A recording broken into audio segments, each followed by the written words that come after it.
An Eye for an Eye podcast contains materials that may not be suited for all audiences. Listener discretion is advised.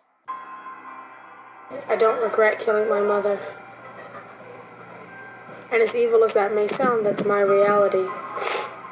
If somebody killed Stella, I wouldn't regret killing them either. Most of the time, especially at night, I'm crying. Especially at night. Can I ask you why you cry at night? I miss my mother. Yeah, I miss my mother. Hi everybody, we're back with An Eye for an Eye. I'm your host Lisa with Matt over here. Hello everyone. And we are back serving some realness tonight. This case is also one of those cases that really drives me crazy. We'll get into that in a second, but first I wanted to go over some business real quick. So we have 5 episodes released at this point, and we are so excited that you have all commented, liked, shared, reviewed, but we definitely need your feedback. That's what we want. That's what we live for. That's what this whole podcast is about, whether it's about the case, the podcast itself, whatever the feedback may be, we want it. It only helps us grow and make things better, make things more entertaining, make things more serious. Whatever you feel we could grow on, we want to hear. We're not expecting everyone to give us like 5-star reviews and tell us we're beautiful and rainbows and butterflies. We know we're new. We make mistakes and we want to hear about them. We want to hear what you think we could do with that, what you think we could add, what you like, what you don't like, just really everything. And those reviews mean everything to us, and we really appreciate those who've given us reviews already. And just leave us your feedback. That's all we need from our listeners here, and we really appreciate it. And I like reading them, and definitely once we get some more feedback, we'll shout them out in the show and let you guys know what's going on. But we really, really appreciate all the texts, the love, the support, the verbal praise and comments from our friends and our families and those who may not even know us.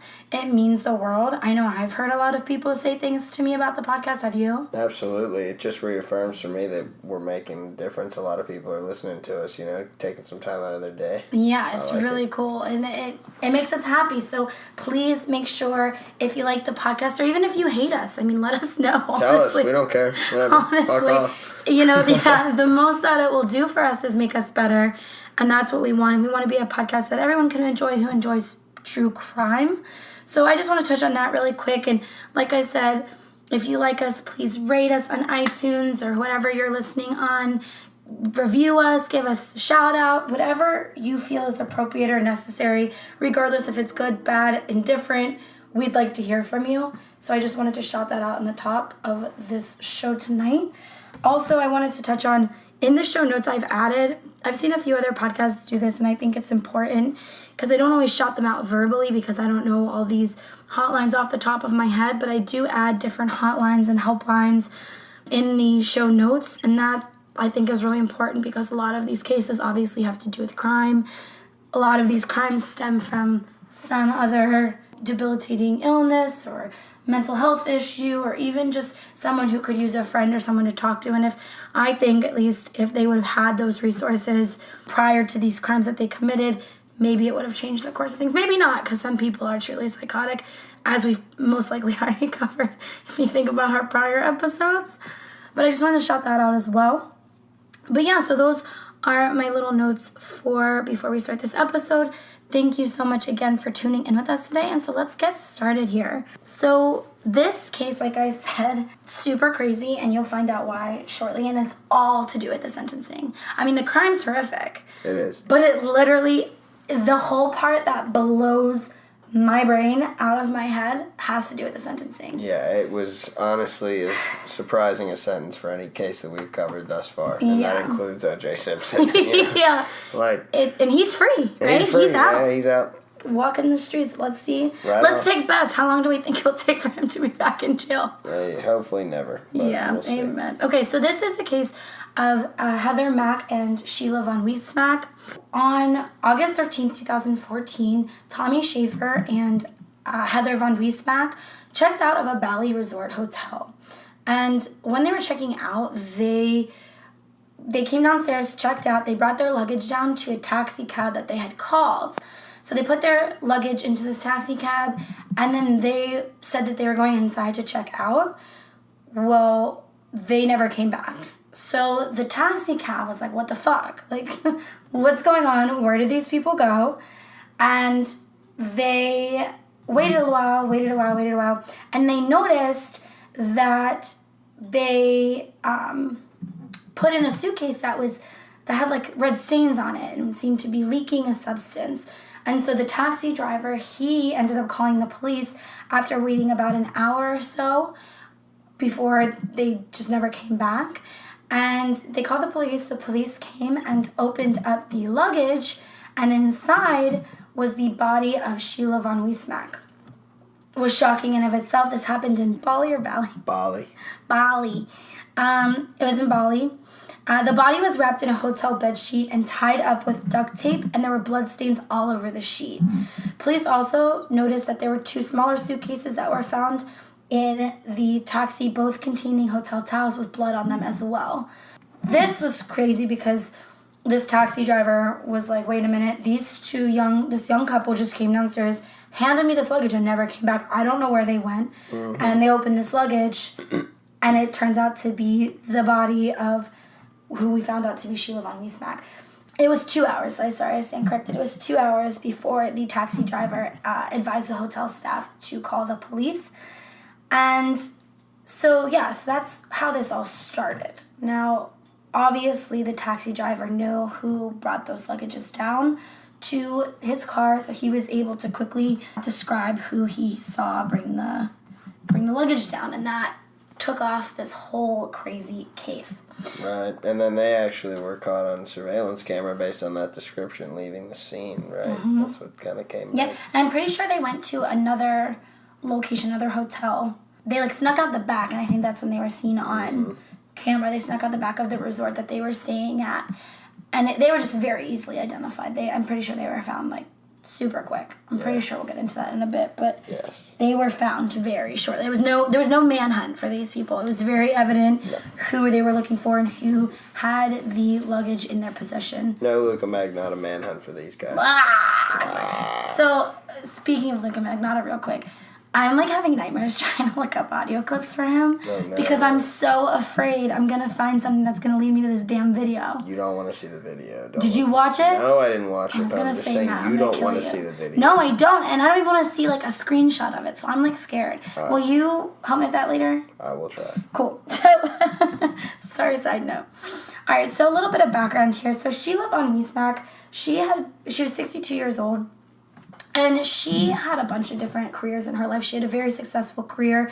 She was an editor for the oral historian Studs Terkel and had also studied with Sal Bellow at the University of Chicago, which is also where they resided. Sheila worked as an aide for late Senator Ted Kennedy, as well as the late former First Lady Jackie Kennedy. So she was really well known in her community. She was known for her hard work, her dedication, and she had a lot of friends and family, which you'll see here in a few minutes because they were interviewed a bunch of times regarding this crime. Right after she was found dead, a lot of people were consulted to see why. How this happened. Yeah, right. Like were there signs, what went on? Because, like we said, it's pretty evident that the 2 that brought the suitcases down had definitely had something to do with this. So it was never a question during any of this investigation who was allegedly responsible. Obviously, they hadn't been convicted at that point, but there was all signs pointing to Heather and her boyfriend Tommy. So they, like I said, they lived in Chicago, and Heather was Sheila's only child, and Heather was 19 years old. Now, Sheila, like I said, she was pretty famed in her community. People knew her, and that was also because she was the widow of the jazz and classical composer James L. Mack. And Mack, he helped pioneer breakthroughs for Black musicians in Chicago in the Civil Rights era. He ended up dying in 2006 in Athens, Greece, on vacation with his family, and he suffered a pulmonary embolism. I'm pretty sure that's a blood clot. I don't know. Yes. Is it? I don't know. well, whatever sure. Pulmonary embolism is. That's what he reportedly suffered from when they were on vacation in 2006. Now, it's kind of interesting to note that in Mr. Mack's will, he left Heather, who is his daughter, the sole beneficiary to a $1 million trust fund. it was reported that he had other kids from another marriage. So it was kind of curious that he left Heather, who was 19, the beneficiary of his trust. Now, what does being a beneficiary mean? I'm kind of You're the dumb. sole heir of the... So you inherit Yes. that money. Okay, but it also did say that Sheila was the executor of his estate, and she got $340,667 after legal fees for a lawsuit that surrounded the cause of his death, which again we'll get into a little bit later because Heather herself has some thoughts about how her father actually died. Now, what's a sole executor? Does that mean you're like in charge of Exactly. his estate? You are in charge of the estate. Estate meaning like home? All that's left from the person's will and testament. So then what's the difference between what Heather got and what her mom got? Heather was the sole beneficiary, but she probably got it when she was a minor, and therefore her mother was in control of it until she was 18. That's called the she's technically called an executrix. Okay, got it. Sorry for, I just wanted clarification because I like to understand what I'm reading, and when I don't, I get sad. So, so like we said, like Matt said, there were a lot of interviews that went on after Sheila had passed away regarding what was her relationship to her daughter, what could have caused this, how did this happen? And a lot of her friends seemed to recall that Sheila was a great mother and gave everything to Heather, but that was in part because of the loss of Sheila's dad. Sheila seemed to understand that that was a hard blow for Heather and did everything in her power to make that seem less of a burden to bear, because losing your parent, I can't imagine how hard that would be, and especially when you're, so young. So Sheila did everything in her power to make sure Heather was okay once her dad passed away. Now, this did cause tensions to rise between Sheila and Heather after her dad passed away. People recalled that Heather was a very, very spoiled child. Obviously, they were a wealthy family, and would throw temper tantrums when she did not get her way. But, that's a lot of the times result of a spoiled child. Clearly, as we stated, Sheila really tried to give Heather a good life after her father passed away, and they did have a lot of money, not only from what was left to them, but obviously when their dad was alive, they had a really good life. There were a lot of reports filed by Sheila against her daughter in the years after Heather's dad passed away. The Oak Park police said that they made 86 calls to the Mack home between January 2004 and June 2013. 86 calls. 86 calls. See, let's pause for a second. If I have to call the police once on my parents or my daughter, I don't have one, but my imaginary daughter or anybody, that's one and done. Like, we're going to get some help or something's changing. 86? Like, this is, like, bananas. Think they were a little over the top, or you think it was a little over the top in this situation? Probably both. Both, honestly. I honestly believe 86, that's a lot of calls. Based on what we're looking at here, and there were a litany of charges that these guys not filed, but were incidents relating to domestic violence, theft, calls and 911 hang-ups, and even missing persons. Confused, where was my daughter? I believe she's gone. She hasn't been seen in days. It was pretty much a tragedy over there, and the cops knew about them very well, I'm sure. After 86 calls, I feel like I don't think in my 24 years of life I've ever called a singular person, maybe other than my parents or my house, 86 times. I really don't think so. I don't call people out, though, so that's also probably part of the problem. I have, but it's just also... Just preferred method of communication. Yeah. But yeah, they were called for, like Matt said, all sorts of things. And that's hard, too, because they're not always the same scenario. So it's hard to say whether or not these were red... Well, obviously they were red flags, but who could think robbery would lead to murder or... just a verbal dispute with your parents. Like, I get in fights with my parents all the time. I would never in my life ever think about harming them. So it's one of those things where this is a case that had ample opportunity to get some help, get some intervention in there. But it's so hard to say, like, were these this serious enough issues to really see what could have happened. So I don't know. It's hard to say. You know, you in hindsight, you always see 2020, but like in the moment, I'm sure it seemed like a pretty typical blowout. I don't know. Not many people call the police on their family members. What's a typical blowout in their house seem like to you? I don't know. Yeah. Well, so in one of the instances when the police were called, it said that Heather was found guilty of battery in order to attend a mandatory counseling session with focus on anger management.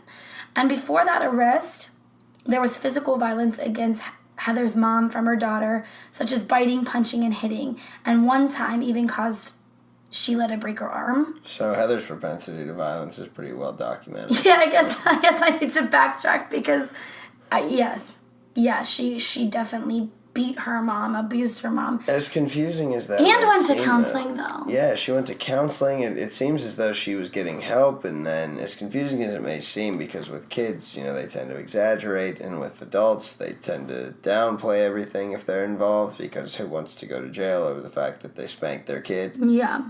It's just, 86 calls is kind of the red flag that I would... Yeah, and it was always said that Heather was the aggressor, not Sheila. So right.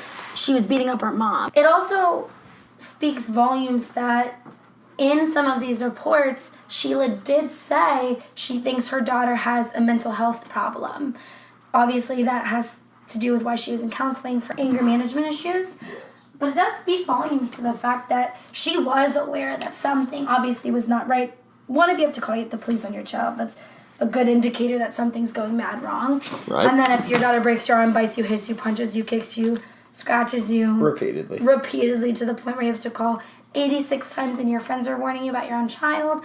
And you can point out she has mental health issues. I'm not victim blaming, but there are so many red flags here that scream. Red signs, red flags, red billboards. I mean, flashing red light. Pull over, for Christ's sake. So a few of Sheila's friends were interviewed regarding all these allegations against her daughter from, obviously post-mortem, because this is after the fact when these people were interviewed. Right. But they said at least 4 or 5 of them would say to kick her out. She was hanging with a bad crowd. And she said that she could be charming and sweet one minute and a vicious little monster the next. But most mothers will probably tell you their daughters can do this. My parents would probably say the same shit about me. I would agree with that. I actually circled that here in my notes because I think that that's something that can be described about a lot of people. However... I don't beat kicks, Mack. Exactly. And I think what's funny is this isn't Sheila saying this. Mm-hmm. This isn't her talking about her daughter to one of her friends. This is one of her friends talking about her daughter, saying she could be a real pain in the ass. Yeah. Real nice and charming, and then, because it's the opposite for me. My parents say I'm a pain in the ass, but my friends' parents are like, oh, she's the best. Yeah, my parents' friends think I'm the nicest person on earth because I'm nice to them all the time, and, So I'm pretty nice to my parents, too, though, so. I have my days. But when I was little, and I didn't get along with my parents as well, because I was the devil child, they would always be like, my friends' parents would be like, oh, Lisa's so sweet, she can come over anytime. And my parents would be like, where? Like, what?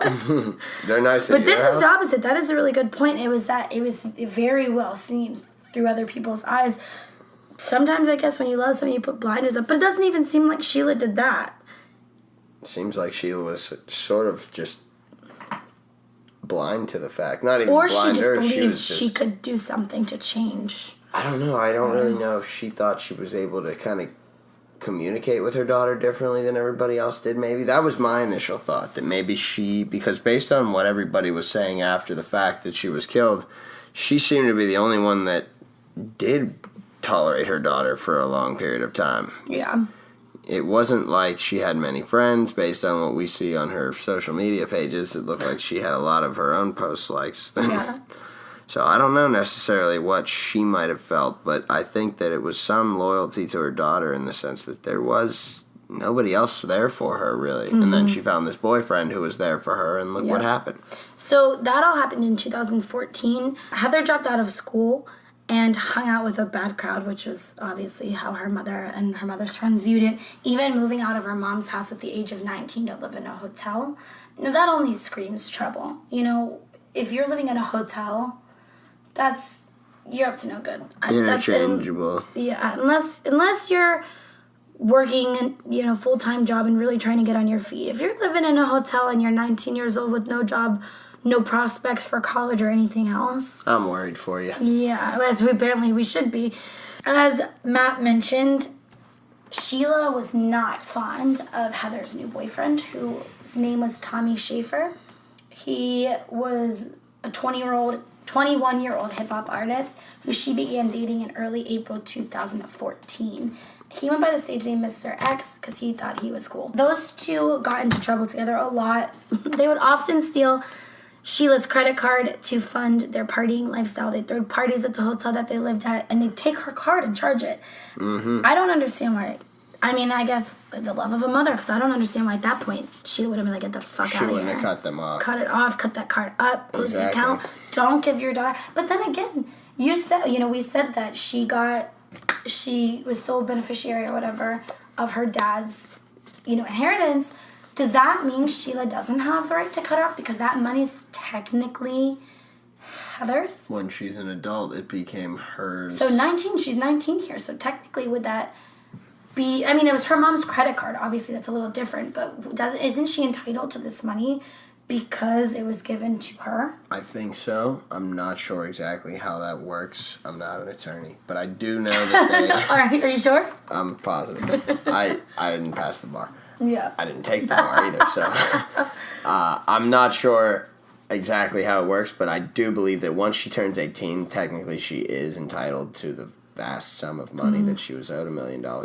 And I don't know necessarily why she would be stealing her mother's cards if she had the money. That's a good point. That would be a question to ask the attorneys. Yeah. However, I would attorneys, also let us hear from you. Call us back. We really do need to look more into that, though. I would be curious to know as to why she was spending her mother's money, because I think really there was some. I think it was more to spite her. I think it was too. Yeah, I was going to say because she needed the there money. was some level of discomfort there with spending her own money, and some of it was that she wanted to give it her mom a little bit. Well, like I said, they kind of have like this fake Bonnie and Clyde type of relationship where Tommy had been arrested before, so he got Heather into this crazy lifestyle. As we said, it's illegal to use someone's credit card without their knowledge or permission. They did that to fund their parties and their lifestyle. Right. And it's really sad because it was reported that, Sheila wanted nothing more than to be better with her daughter. All she wanted to do was grow that relationship. It's her only child, her only daughter. Her husband's passed away. Yep. She's a widow. She's alone, and all she wants is to be close with her daughter again. And that's really sad to me because clearly this didn't end up in a favorable manner for anybody. But maybe Heather did. But in order to do that, though, she invited her on a trip to Bali, 10 days, and actually those just take Heather. Yeah, she wanted to just take Heather, and it would be, what should we say, a repair the relationship, are we trying to get this, mend the wounds, or we I don't know, are they going for fun? Be nice to get away from with the two of them, hustle and bustle, from everyday life, from Chicago where they lived, from the boyfriend who she hated, from her friend saying her daughter was a monster, Sheila's friends, if she had any, besides Tommy, probably saying, her mother's a bitch. And it was noted that Sheila's friends in their interviews with police after the fact, they warned her not to take Heather on this vacation. Reason being is because Heather's a little bitch, Heather's a monster, Heather's going to ruin the trip. She's going to do something that will ruin the time and ruin this vacation. It's an expensive, all-inclusive resort in Bali. Right. She was expecting a really good time. And I think that for the price that they paid, it was not ultimately what they expected. What?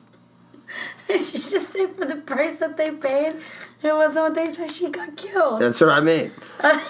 But actually, though, so I'm a little bit, based on what I read, a little bit of background reading about this, there was a pretty basic relationship there. Like they knew that there was there was a back and forth, but there was a mother-daughter feel there, and they actually thought that they would be able to fix it there. Yeah. I think that's what Heather said, though, and then it because didn't she say something on social media before they left for the trip, and then when they got to the trip, she said something else. So she posted, as you'll see in a few, she's really active on social media still to this day, which makes me want to throw myself off a building. But the initial stay in Bali was peaceful. On the beginning of their trips, it was a normal as normal as it could be, normal mother-daughter trip. You know, they're enjoying the beach, everything else.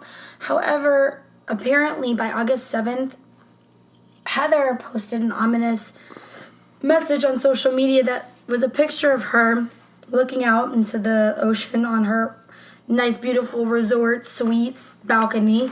And the caption of the photo, which pointed to some tension within the mother-daughter relationship, said, and I quote, "I refuse to let someone say what I can do. Getting money is my attitude. You know what it do. Hashtag Bali."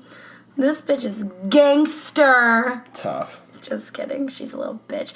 From that point on, that's where police surmounted that this vacation went to shit pretty quickly, because that post tells you, I refuse to, do what you want, or to let people rule my life, whatever the fuck she said.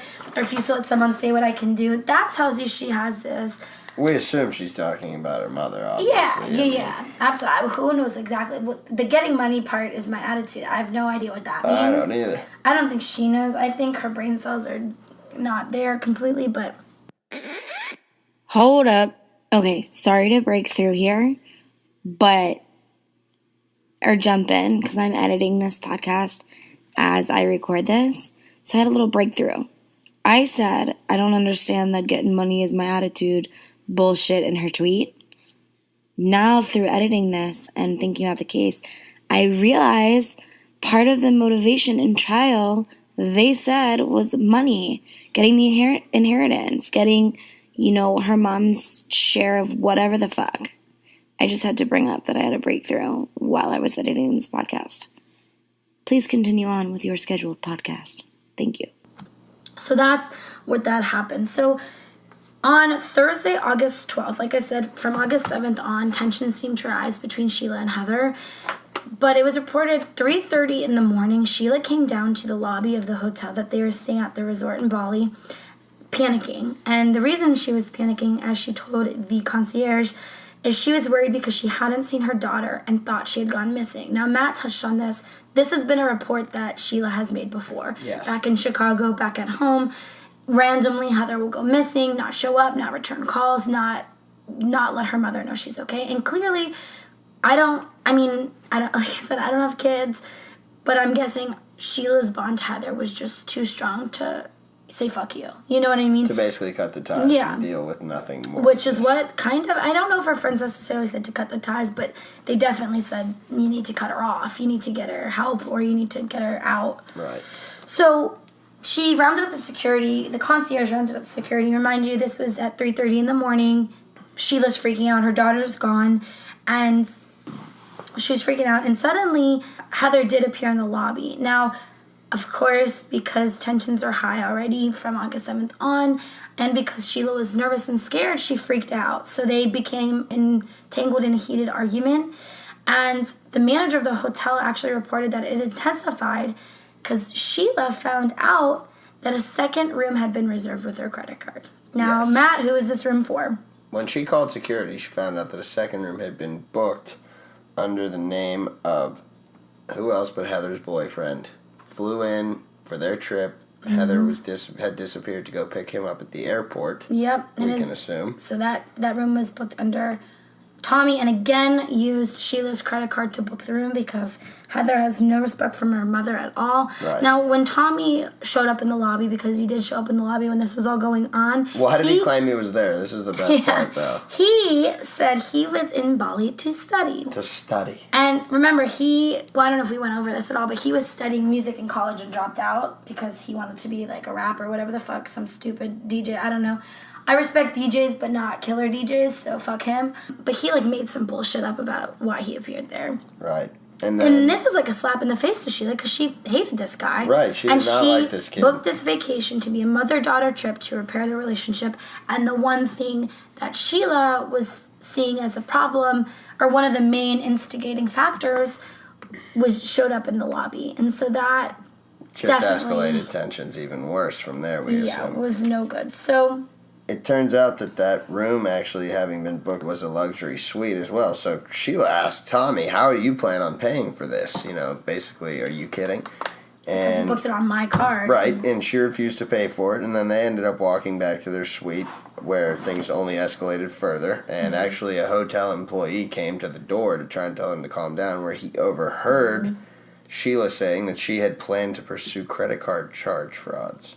Which she should have done when they were back in Chicago. Yes, exactly. You would have think she would have done that already. But I guess this was like her straw-breaking moment. Exactly, yeah. The straw that broke the camel's back. And when they actually came to that door and heard that, that was the last time that Sheila von Weiss-Mack was ever heard or seen in public alive. Which breaks my heart in half. So let's get into the murder itself. Bullshit, yeah. So this is, again, graphic. It's really sad. It's horrible. Heather's a piece of shit. Tommy's a piece of shit. Pretty much everyone's a piece of shit. But Sheila, I think she really tried hard to be a good mom to Heather. Just, you know, it didn't end up working out. So let's get into it. So, right. As reported, obviously no one was in the room, and Heather's story seems to change very, very, very, very often. But the most consistent reports of what happened the morning of August 12th, or I guess it would be August 13th. Well, I guess it's 3 in the morning, so yeah, it's still August 12th. Yeah. So August 12th, basically what the testimonies seem to piece together of what happened that night. Apparently, as expected, an argument broke out between Heather and her mom because Tommy had stopped by their room. Because I guess, I don't know where he slept that night. I don't know where he disappeared to, but he stopped by their room. Right. This clearly upset Sheila all over again, and she got into a huge argument with Heather and Tommy. Now, we find out a big table turner here where Heather claimed that this argument had actually stemmed from Sheila finding out that Heather was pregnant. With Tommy's baby. Now, that would have been a huge shock to Sheila, finding this out on the trip, not only the kid being there. Sent Sheila into a total rage, is what Heather claimed. And obviously that would have been a shock, but this would have been the first reported case of Sheila Weiss-Mack actually freaking out. Now, as and Matt hitting said, someone. Yeah. But yeah. Because basically, after they interviewed Sheila's friends, they said that Sheila was never the aggressor, it was always Heather. However, the claim that Sheila freaked out because she found out for the first time Heather was pregnant with Tommy's baby conflicts with reports that Sheila had actually already known very well about Heather being pregnant. And the reasons they, see that Sheila actually knew is one, because they looked through her emails. They saw that she had emailed her friends and family regarding about her being a grandma, how excited she was. Right. And it was also reported that not only was this vacation to repair her relationship with her daughter for peace sake, but just between her and her daughter, but also because she really wanted to mend the ties before her grandbaby was born. Exactly. So none of this adds up to Heather's story of Sheila flying into a rage, flying off the handle. Right. But this is her story. Like we said, this is the only consistent between Tommy and Heather's testimony as of yet. It was maintained all the way up through trial, and they consistently said that this is why the argument that the whole physical altercation started from. Yep. So, basically, Heather claims upon hearing the news, her mom shouted racial slurs at Tommy. And, again, this is another conflicting issue because it was very, very, very evident that Sheila was not a racist person. She wouldn't use that kind of language. Not only had she not been reported saying anything racist or anything of the sort before, she was also in an interracial relationship herself. Exactly. Heather is a biracial child. Her husband, who passed away, was also an African-American man. So it doesn't make sense. I mean, I guess people say crazy shit when they're mad, but I don't think that adds up to shit. Because I would never, I'm Jewish, I would never shout out Jewish slurs to people that are also Jewish. It just doesn't make sense. If you fit a minority description, I don't think you're going to use that. There's so many insults that you could use. I don't think you'd use those ones if you're going to try to attack someone's character, especially if you don't actually believe it. Exactly. So Heather said that when she started shouting these racial slurs, Sheila started choking Tommy and called Heather a prostitute and actually grabbed a knife and threatened to cut the baby out of her stomach. Again, we said Heather has normally been reported as the aggressor. There was never a police report in the 86 reports that were filed and calls that were made. Exactly. That 86 calls, not one ever where Sheila was the aggressor. In 86 of those calls, I'm sure we can say that Heather had something to do with either exaggerating. And that's just the time they called the police. Right, that's when police were called. Fought without the police even being Exactly. Now, called. she's been known to exaggerate and manipulate the situation and make her mother seem like the aggressor in the situation, despite the fact that there was no evidence of that fact. And all the evidence pointed to the contrary, including her mother's physical wounds from the fights. Absolutely. You know? So it doesn't really make sense that all of a sudden she flew off the handle. Yeah, grabbed a knife and went crazy. Yeah, went especially when batshit. she already knew this, that her daughter was pregnant, already knew that all this was happening. But it was reported by Tommy and Heather that Sheila started choking Tommy, and Tommy in return grabbed a fruit bowl that was really big to defend himself and hit Sheila repeatedly until she succumbed to her injuries. Heather says during that time she ran in the bathroom, which I don't think is true at all, but we'll go over that in a bit. And you know, Heather has some shit to say about this as well. And she said she locked herself in the bathroom while Tommy was continuing to beat her mom to a pulp, pretty much. Yeah, and then claimed that she came out and tried to resuscitate her after the fact, even though Which her is- head had been caved in. Yep. It's crazy. And she said that she gave her mom one last hug before, leaving the scene or cleaning up or helping Tommy do whatever. And that's just, I don't know, she's just a piece of shit. So basically that was what they said happened. Now, She had a story for everything is basically what it come down to. and we know she was a master manipulator. She manipulated everything, including she had her mother. multiple incidents where she had incited a violent incident with her mother and then turned around and tried to claim that it was her mother's fault. Yep. So, and of all things, to say that she bent down and gave her a hug and got blood all over her shirt because of Yeah, that. her It's- Victoria's Secret sweatshirt. Right. It's almost ridiculous. So, getting into the apprehension and trial of Tommy and Heather, they were first apprehended, like I said, in a different location. They tried to flee the hotel, and I think they were, actually in another hotel. I'm not 100% sure. I don't really remember. But anyways, we said that they were really quickly apprehended because obviously the taxi driver saw them, the concierge saw them. They were not good criminals. They were pretty cocky. They thought they were going to get away with something heinous, leave the baggage with the taxi driver. That didn't happen. So when they were first apprehended by the police, they told that the police that they were held captive at a resort by an armed gang. Yeah, that was their story.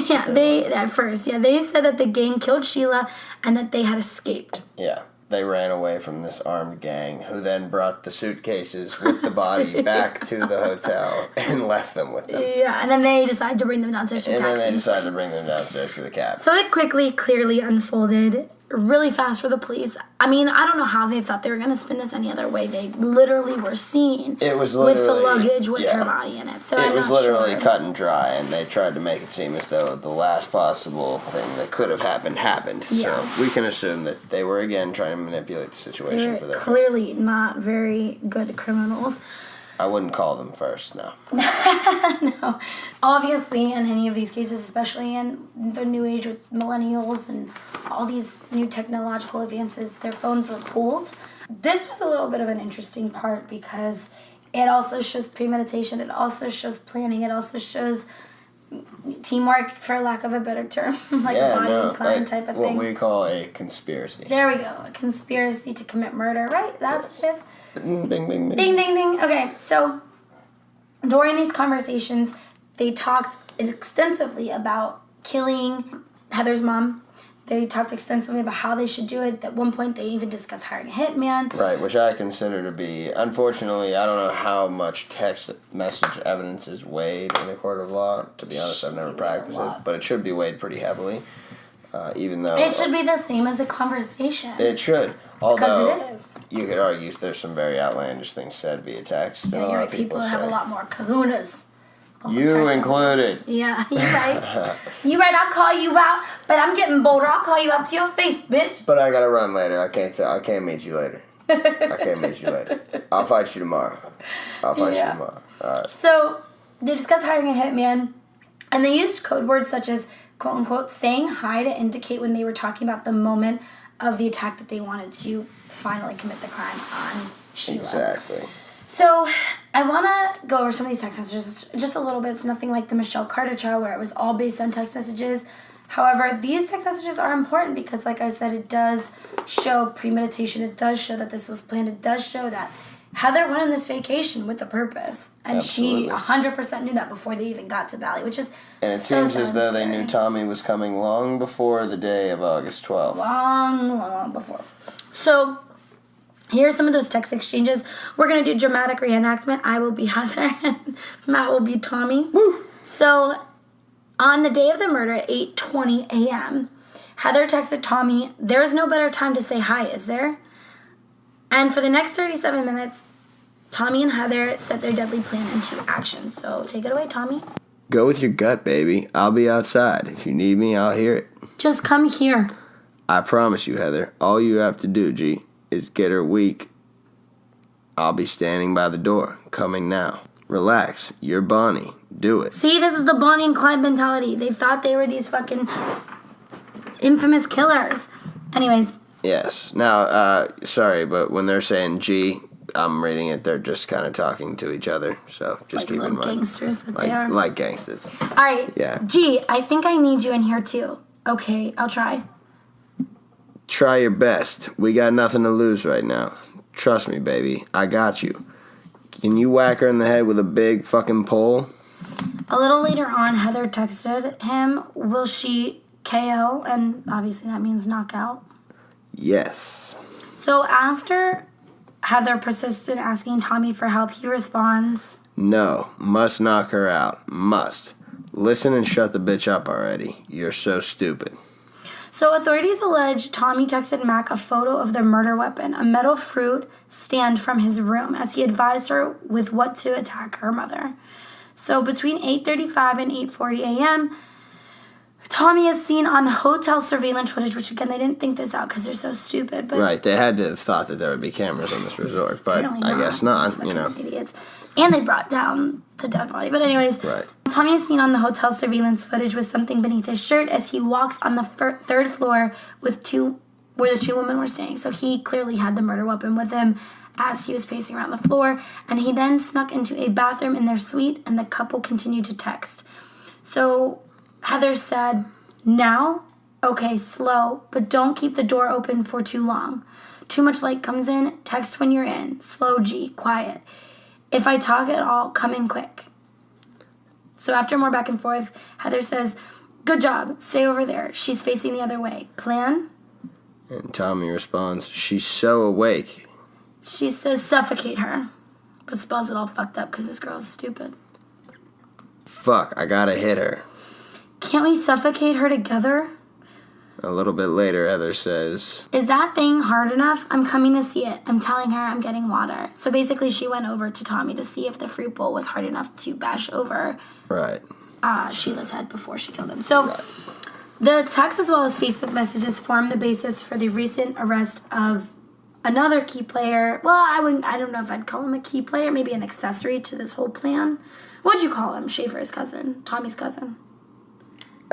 Not really a co-conspirator or an accomplice so much as just he was sort of in the wrong place at the wrong time and also happened to be helping two very shitty people for the wrong reasons. Yeah. He was probably trying to help his cousin, not really thinking what he was doing and what he might have been doing. Young and super dumb. But Exactly.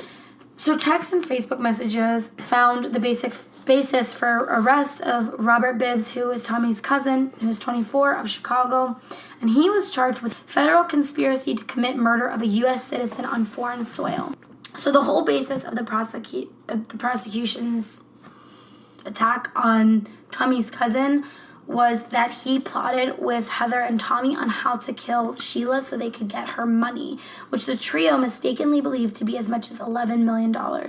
Clearly, as we talked about in the top of the show, was only like $300,000 something is all that was entitled to Sheila. From the rest estate. of it, We don't know what the rest was. What the fuck? Like, how much money does this little bitch need? She got what, £2 million or something? Something like that. So he suggested, Tommy's cousin had texted back and forth with Tommy that he should try and drown Sheila in the ocean or go sit on her face with a pillow. Now, I wonder if he really expected them to do all this and if he was talking to them literally. Like, getting detailed is a little crazy. I, explain. Like, if I said, go fucking kill her, like, that's one thing, but you sit on her face with a pillow or drown her. He definitely knew what they were planning. Maybe he was high or something. Yeah, I was going to say, I mean, if he was high and, was, messing around... But then it gets to the point where they're talking about money. They're talking about, and we don't know if they cut him in. They have a motive now. But yeah, we have a problem with that, obviously, because there is only so much culpability that can go around. These guys, he was there. Tommy hit her over the head. They're texting back and forth. At any point in time, I think those two could have very easily just said, "Are we crazy here? Are we gonna really do this?" Yeah. I don't know what Bibbs was thinking either. Like I said, I think he might have just been over the top and maybe he was. Yeah, maybe nobody. I don't think anyone in their right mind, at least that I know, gosh. I at least feel like take this serious. He was overcharged. Is my point that I'm getting at. We'll get there. Yeah, we'll get there. Oh yeah, this whole fucking case. It'll just you guys wait until you hear. I'm playing devil's advocate for this guy because you're not gonna believe it, man. It would almost he was guilty of being in the wrong place at the wrong time and being stupid and probably planning to commit a murder. But honestly, he was. It doesn't seem, especially based on his text, they're so casual that you're right. It doesn't feel like. It doesn't seem like he really knew that they were going to do it. He was like, man, don't fucking sit on her. He was like, man, why don't you just drown her if you're going to kill the bitch? Like, it was literally like that. Like, if you're going to do that. Well, that's horrible, but yeah. It's terrible. But I'm saying, I don't know necessarily that he was thinking, yeah, they're about to kill this woman, and I'm trying to get cut in on the money for it. Yeah, so apparently, Tommy texted Bibbs, this is for you, N-word, and the fam, one time, here I go, pray for me, cuz. And then Bibbs replied, done, it's go time. That part makes me Sounds like culpability. Yeah, I mean, again, I agree with you. Once we get to sentencing here in a second, it was overkill for sure for Bibbs. However, that right there, done, it's go time, right when... Like, that last bit that Tommy texted in sounds serious. That's when we're getting into serious territory. Like we said, when they were texting before, we don't have the whole text conversation, but it's pretty much like, oh, how should I do this? Yeah, man, go just sit on her with, fuck it, man, just go do, some casual. I mean, talking about death is never casual, but, back and forth banter between cousins, just fucking around. Banter is the word that comes to mind. Yeah, exactly. Just fucking around, whatever. But then when he says it's go time, this is real, we're doing this. He knew what was up. Pray for me, cuz. That's when you know, okay, this bitch just got serious real quick. Tommy is not messing around anymore. So the conversations between Bibbs, Heather, and Tommy were used as evidence in the Chicago Trust Fund case if a court hearing on the Slayer statute is held.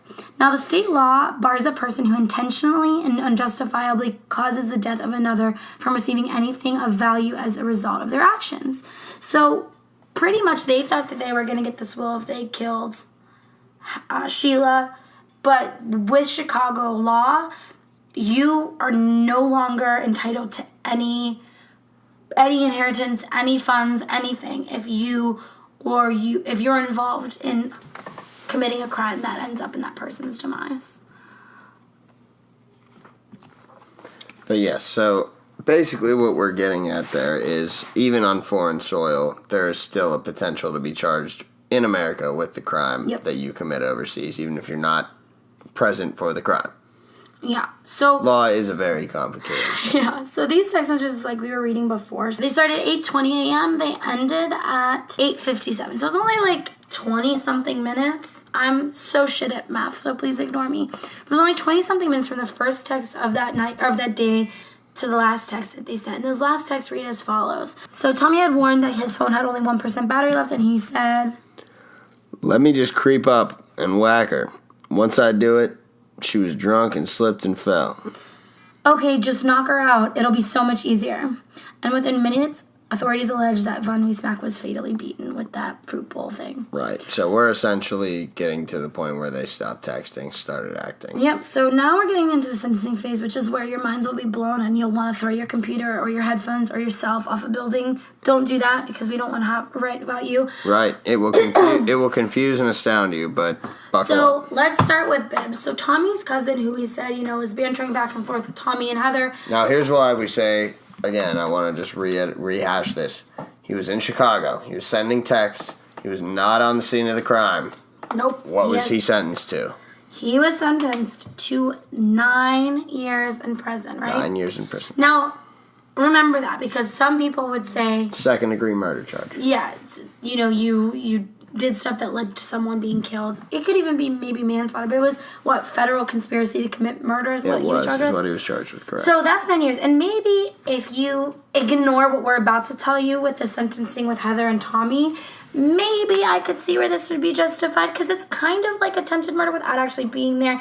It's one of those sticky situations like Michelle Carter, where he wasn't physically there, but he did say something or amp someone up, and he didn't call the authorities. He didn't make a move when he knew that maybe this plan was getting a little bit more serious. They've been talking about it for months. There was a motive there, the money. So if you think about it separate, as its own separate entity from the sentencing we're about to read, you can see, okay, maybe that makes sense. If Sheila, or if Heather and Tommy didn't exist in this case at all, and it was just Bibbs saying shit about wanting to kill someone, maybe it's a rough sentence. I don't know if he was trying to plan ahead on my parents or teach someone how to kill my family members. I'd want him locked away too. I'll talk about over and over again how attempted murder is always sentenced, well, not always, but sometimes sentenced so light, and it's almost like you're being rewarded for failing. And I'm not saying Bibbs was ever trying to kill anyone. Like you said, he was the wrong place, wrong time. Mind wasn't there maybe all the way. But he got sentenced to 9 years in prison, which I think is a little overkill there. I believe it's a little harsh. I think, honestly, charging him with federal conspiracy is a huge crime. Although I don't know necessarily what else they could have charged him with.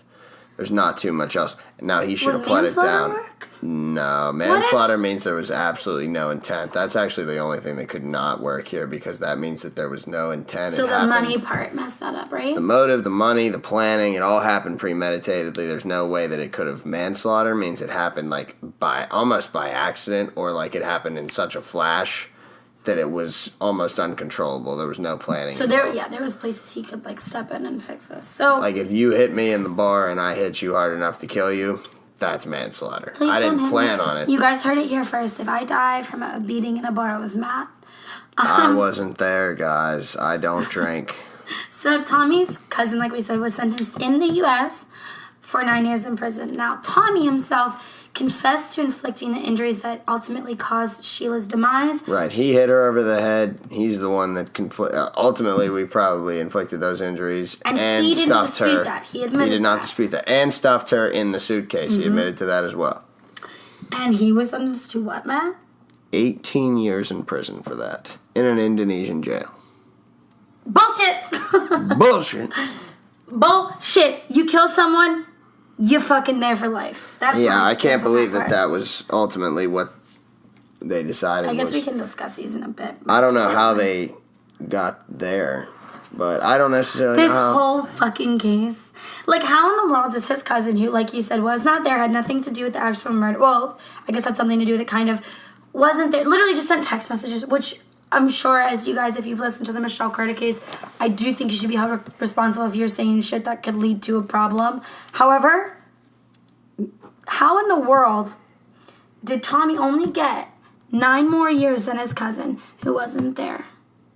That shit's insane. So, right. When he's the one that struck the fatal blow, he's the one that planned it, he's the one sending the text to himself, to his cousin and Heather, and he himself was probably, I think, the orchestrator of the whole thing. Mm-hmm. I don't know exactly, but it seems like he got on a plane. Without him, I don't think the plan would have worked. It would have ever happened. He gets on a plane to Bali and flies over there. What do you think his intent was? Exactly. And now, I also full on believe that Heather Mack should be held equally responsible. But ready for this? So it was said that Heather was shown leniency because she was an expectant mother, which was true. She was pregnant. She was pregnant. And she did not strike the fatal blows to Sheila. So she was sentenced to, get ready for this shit, 10 years. Wow. 10 years. Say that again. Years. 10 years. For years and years and years and years of abuse to her mother, ultimately ending up in her death, for orchestrating her mother's demise, for being there, for helping clean it up, for helping try and cover up. Clear motive. I'm clear sure intent. she must have attacked her at some point. As you said, and as I've said before, Heather was known by the police for being very, very physically abusive to her mother, even breaking her arm one time. I have a really hard time believing that Heather just stood there while Tommy beat her mom to death. I'm sure she got in on that action because clearly she has a problem. Clearly she has a physical, issue in her brain that promotes violence. So I have a hard time believing that she just, this whole fucking trial's messed up. So during her 10-year sentence, we'll go into what we think about all of them, as you've kind of heard what I think. Right, but we want to touch a little bit about when she was in jail in Indonesia, mind you. Basically, guys, if you're gonna get arrested in Indonesia. Yeah, right. It's not you that want to commit a crime. You know what? Like, what's weird? I don't know if this is true in Indonesia, but in some countries outside of the U.S., they cut off your whole hand if you steal a loaf of bread. Oh yeah. This bitch got off easier for killing her mom.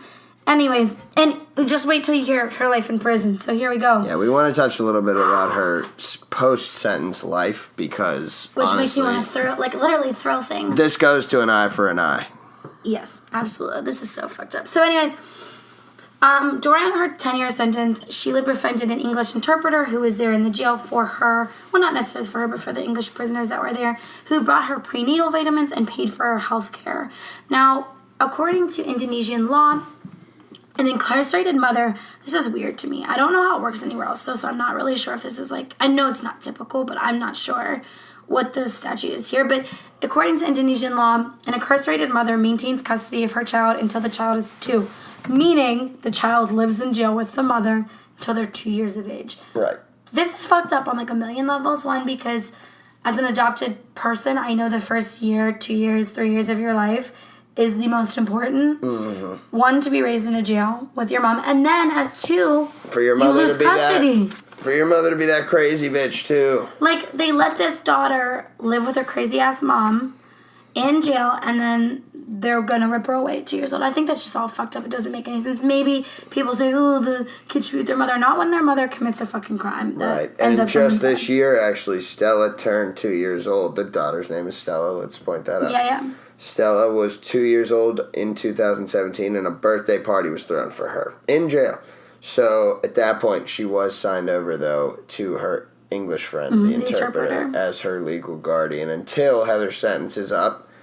Which is so mad. This poor little girl, it's all just fucked up. I don't know, the whole thing is fucked up. So in the weeks leading up to Stella's departure, so Heather's daughter's departure from the jail, Heather began uploading YouTube videos to further explain her mother's murder. Now, this is just fucking crazy. So she had a contraband cell phone in the prison, which apparently all guards knew she had. No one gave a fuck. She had this cell phone. She was on social media throughout her entire sentence, which is still going on. And we're going to play some of these clips really quick.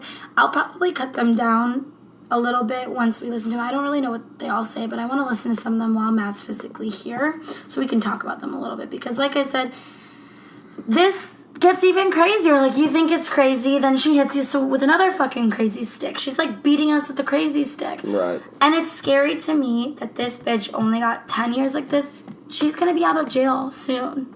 Yes. This happened, 2014? 15. I believe she was sentenced, so she will be released in 2025. That's soon. Yes, it's very soon. All right, let's listen to these. Tommy will not be free until 2033. So that's a little bit longer, but still that's only 18 years from the deadly crime. For brutal murder. Okay, well, fuck it, dude. These people are crazy. Here. Now, this is Heather, literally in her own words, on her own YouTube channel. So if you want to look it up and literally see this bitch and listen to the crazy things she's about to spew out right now, which we'll talk about in a minute because I am very interested to hear what Matt thinks. I want to know your guys' opinion, so you guys let us know too. This girl has access to YouTube and has a YouTube channel now here. And mind you, these videos have a lot of views. The one has 77,000. The one has 36,000. The one has 30,000. So they're all about 7.5 minutes long. So we're going to play clips from them and let you guys listen a little 2 minutes. Bit. Did I say 2 minutes? Yeah. Oh, wow. So I'm sorry. So it's 5 minutes total. 5 minutes total. I need new glasses. I thought we were saying we need to play some clips. All right, here we go. Okay, so this is a video that I need to make, a lot of the times, since I've been a kid, I've heard, the truth sets you free, the truth sets you free. And I never understood, but I'm Heather Mack, and I want to be set free. I don't want to live in a lie anymore. When I was 10, my mother killed my father in a hotel in Athens, Greece. 2 weeks before I came to Bali, I found out that she killed my father. And I made it up in my heart, in my mind, my soul, in my blood, in the oxygen running through my body, that I wanted to kill my mother. First, I asked Tommy Schaefer to help me find somebody to kill my mom for $50,000. And he said no. After that, I got this whole new savage idea in my head that I wanted to kill her in a hotel room because she had killed my father in a hotel room. We were going to Bali, so I began to plot. I began turning off Tommy's phone, taking Tommy's phone when he was asleep, starting in Chicago, taking Tommy's phone and having conversations between Tommy and myself, texting myself, having fake conversations, and then deleting them before he could see them. I did that because part of me knew that with this plan of killing my mom in a hotel, that I might get arrested. I didn't want to get arrested by myself in a different country. So I came to Bali, and I told Tommy that he was going to come here for a vacation. I told Tommy that he was going to come to Bali for a vacation with me and my mother, and that she knew about it. In all reality, I stole her credit card and bought him a ticket without her knowing about it. I trapped him here. And that is what I regret. I don't regret killing my mother. And as evil as that may sound, that's my reality. If somebody killed Stella, I wouldn't regret killing them either. But I regret bringing Tommy into it. I regret being selfish. I regret trapping an innocent person into this because it was my battle. It was my mother, it was my father. It was my battle. I'm sorry to Tommy Schaefer for trapping him. Came to Bali, my mom found out. I killed her myself. And then I told Tommy that if he did not help me clean the room and get rid of the body, that I would tell the police that he did it. I would pay money to get him arrested. So he helped me clean it. He ran with me.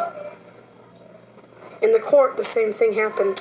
My lawyers and I, because of the fact that if I get money, if my article that I was charged with was not that I'm the one who killed her, I'm still entitled to the money, and therefore I can pay the lawyers more.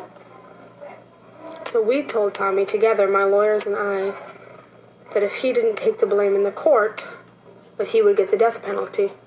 So he lied in the court because of me. My motivation for doing this was myself. It's from inside of me, and it's my battle.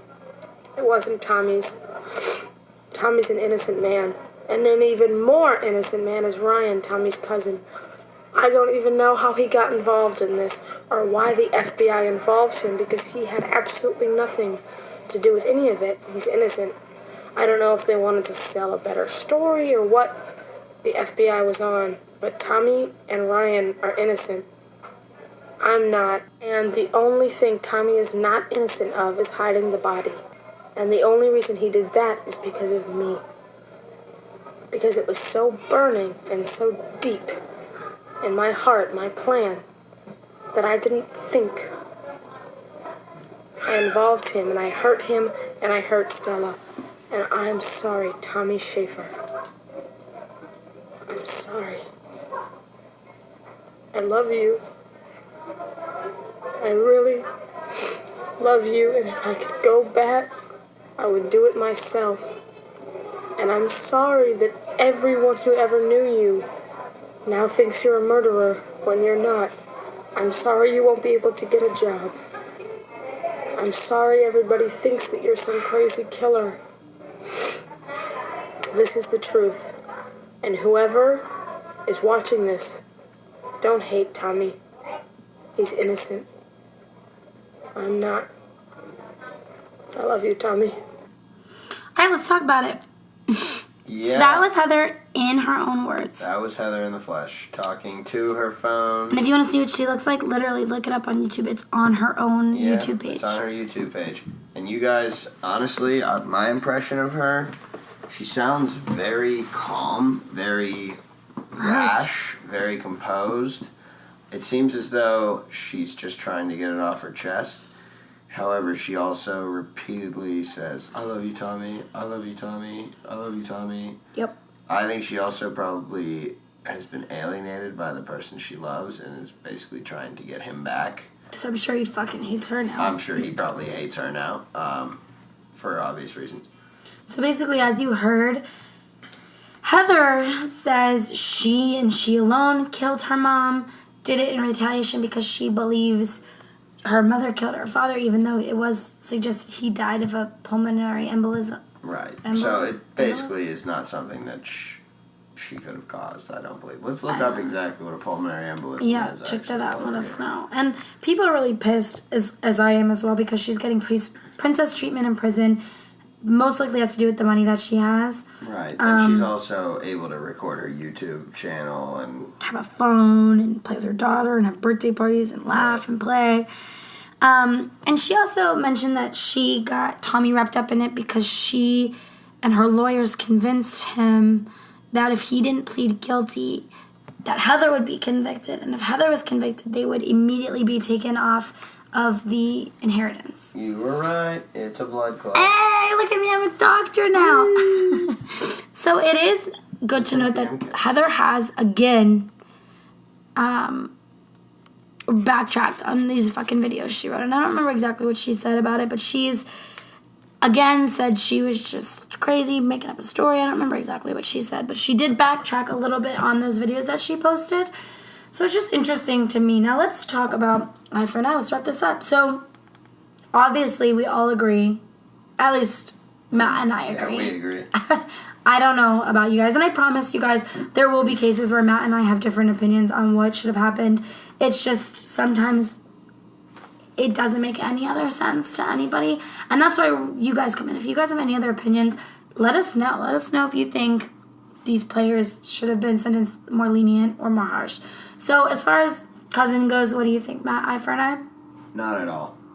I think he was... Do you think he deserved any prison time? I do. I think he was involved in some way. Mm-hmm. I don't necessarily know how much he thought it was going to happen. Definitely not a year less than one of the killer's sentences. Definitely not a year less than Heather, who was in the room, who knew that this was going to happen for weeks, helped plan it, was probably the one who had initially put the seed in everyone's mind. I believe that Tommy orchestrated it, though. I do. I think... You don't think Heather... I think she said... As she said, but I think she probably said that to defend him. I really believe that. Because she seems to have an obsessive personality with him. I agree. Well, I agree. Maybe we do disagree on this part. I do agree that she's obsessive and probably did say some shit to save Tommy. But at the end of the day, I do think, since she's been known to be an aggressor... I think her mom was in her way. Her mom was in her life, meddling. I think it was a mixture of the both. I think she brought it up to Tommy, maybe. Obviously, he's not just going to go randomly kill people's moms. I think she put the idea in his head. He said, let's go do it. I think him getting on the plane and actually doing it and saying, this is for you, cuz, for my family. He kind of knew that he was getting paid out of this whole deal. He wanted this to be... And I think Heather did too, ultimately, because we even find out that she has sought out in court some help to gain access to her inheritance after she's out of prison and what she believes she should get out of that. Because this bitch is still trying to gain from her mom. Still trying to gain from her mom, still trying to gain notoriety. And honestly, I think you're right. It is definitely both of them, but I do believe that Tommy kind of saw from the beginning that this was a payday for him. Yeah.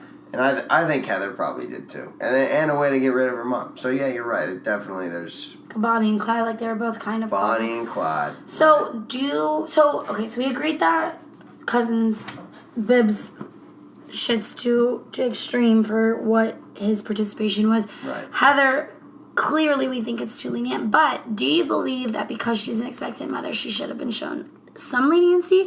Or do you think she should have been a harsher sentence, but the rules in Indonesia wouldn't have changed? You know, she still would have been allowed to have her daughter till 2 years old. I don't believe that she should have been sentenced to anything less because she was expecting a child. I think that ultimately... This child should have been taken away. Yes. Isn't that what happens in the U.S.? It is. You give birth, the baby's gone. I believe so. Well, after the certain amount of time that you have to spend with the mother. Yeah. But like in the infant stages, not when they're 2. Exactly. You guys can correct us on this if we're wrong, but I'm almost positive I've seen cases, or I've watched like Locked Up Abroad or Women Behind Bars, where they give birth and they immediately have to surrender their kid. Right. Which I think is appropriate because, one, as we touched on, the first few months of a baby's life are the most important. Growing up in prison is no place for a kid. Right, especially if your mother is an unstable, crazy person. Right. So what do you think should have been the sentence for Heather? 15 to life, somewhere in that range. And if it was an American prison, it would have been 15 to life.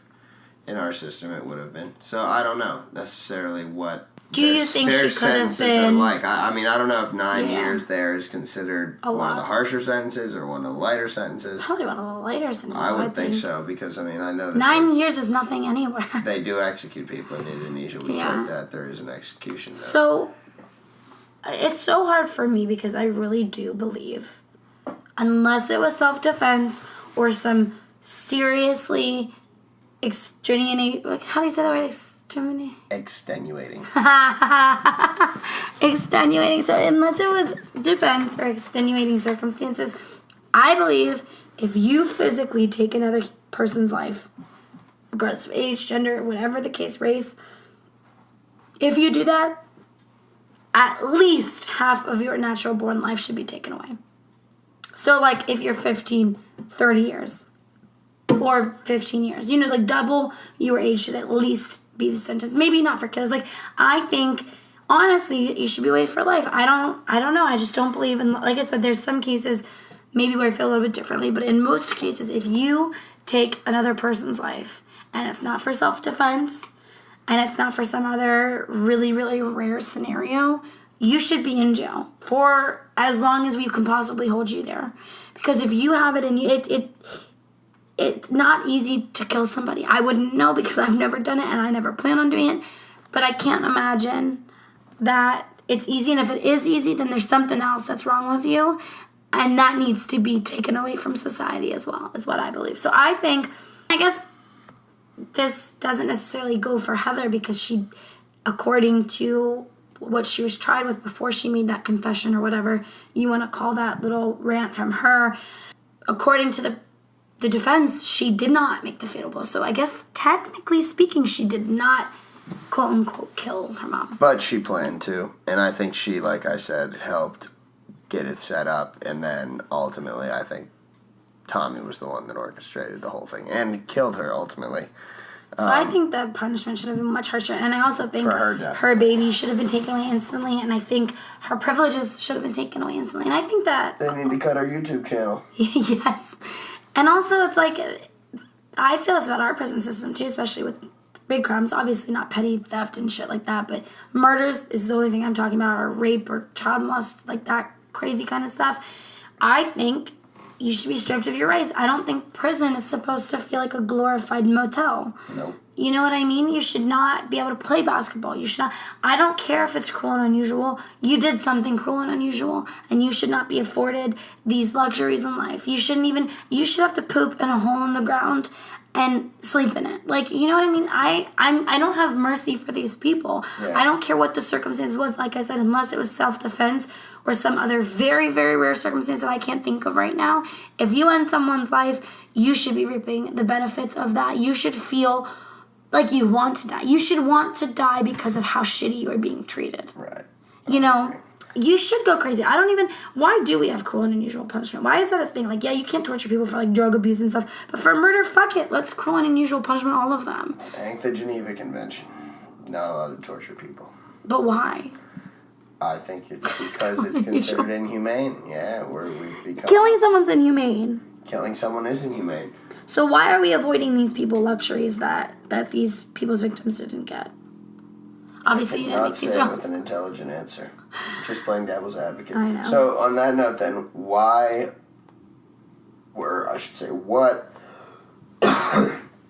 do you think of the sentence for Tommy? Too lenient? I would agree. Like I said, I think it should be... Same deal for her and him. At least half of your life should be wasted away in jail if you kill someone, if not more. Right. And they're 18, 19, so they shouldn't get out till they're like, hey, what we say the average death of a person is 80-something, maybe 70-something. Shouldn't get out till half of that, 40, 50, 60. Yep, spend a significant amount of time. You should spend at least half of the life expectancy of a human being in jail. Realistically, I think it was too lenient. I think he was probably undersentenced in our prison system for what he did. Blunt force trauma to the head. I'm kind of confused that it's their prison system. Like, I don't understand why it's so lenient. Committed on Indonesian soil. Well, I understand why it was convicted in an Indonesian prison with Indonesian laws, but I'm surprised that they're more lenient than America. Yeah, I'm surprised by that too. Because you normally hear, like, I don't want to sound like uncultured or uneducated, but you normally hear, or maybe just the cases I look up on Locked Up Abroad and stuff. Yeah, you hear that they still stone people to death. Yeah, have harsher sentences and have much worse prison conditions and have. Do you think it's because it was rich Americans? I think that's part of it. Definitely. I definitely why Heather has luxuries in prison. Definitely. She's American and she's very wealthy. Right. She has the money, and she's even brought that up, that, it's definitely partially because she can pay off these people. And she said, even in that little confession thing, that she told Tommy that if he didn't help her, she would pay her lawyers to put him in jail for the rest of his life. Exactly. And I think her confession honestly tells us a lot about her state of mind. Very jumpy. I don't know necessarily what she has in mind all the time, but it's very aloof, and she's all over the map. So I think that above all, she needed some help, did not get it, and ultimately wound up in her mother dying, unfortunately. But between the two of them, both too lenient. I agree.